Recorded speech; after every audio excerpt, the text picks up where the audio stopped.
درود بر مخاطبان رپ فارسی. با آنالیز 5 از برترین خواننده‌های این سبک در خدمت شما هستیم. پس تا آخر ویدیو همراه ما باشید.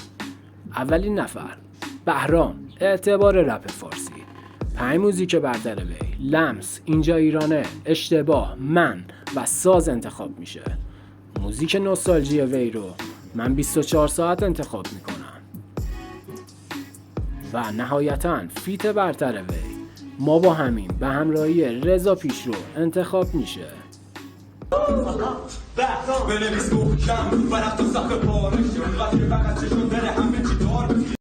رضا پیشرو، شاه رپ فارسی. 5 موزیک برتر وی: رپر قدیمی، کلافگی، هولوکاست، EMC2 و دیوونه 2 انتخاب میشه. موزیک نوستالژی وی نیلوفر آبی و فیت برتر وی به همراهی سروشی چی است بازم کلان انتخاب میشه. با همین اسم میرم به ریل 2، مهم نی اینا اگه نباشه به میل تو. انسانیت اصلا یه چیزش اینه که تنفر به کسی یا چیزی نداشته باشی، چون همه چی از ما بعد مطلق نداریم. مثل چیزا از دیدگاه من بده که از نظر تو بد نیست، سه چیزا از نظر تو بده که از نظر من بد نیست. به خاطر همین اگر اینو درک کنی می‌بینی که اصلا از هیچ کسی هیچ چیز توی کره زمین نباید متنفر شد. امیر تتلو به عنوان سلطان آرنبی رپ فارسی. من تو، من باد قهرم، تناسخ، جهنم و یه سرم به ما بزن موزیکای برتر وی انتخاب میشه.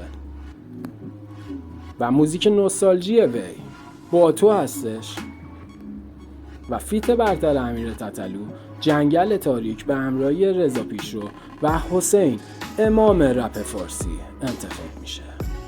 5 موزیک برتر وی: صبح و شب، من، شطرنج، حقیقت و دلخوشی میباشد. موزیک نوستالژی حسین شالیم 2 که ویدیو کلیپش هم فوق‌العاده جنجالی بود و فیت برتر وی هم برد و باخت به همراهی سوگن و صادق. میریم کار جدید رو رکورد کنیم. جایی هست با ما باشیم. میخونیم بهش میگن چی؟ بهش میگن رپ فارسی.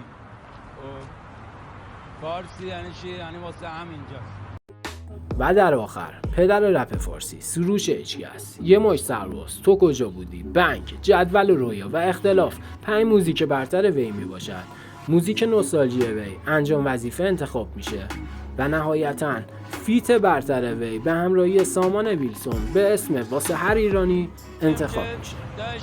اینجا تهرانه، میگیری چی میگم؟ یعنی شهر که هر تو توش ببینی واسه تهران و تمام. ممنون که تا اینجای ویدیو همراه ما بودید. ویدیوهای بعدی رو از دست ندید. موفق باشید.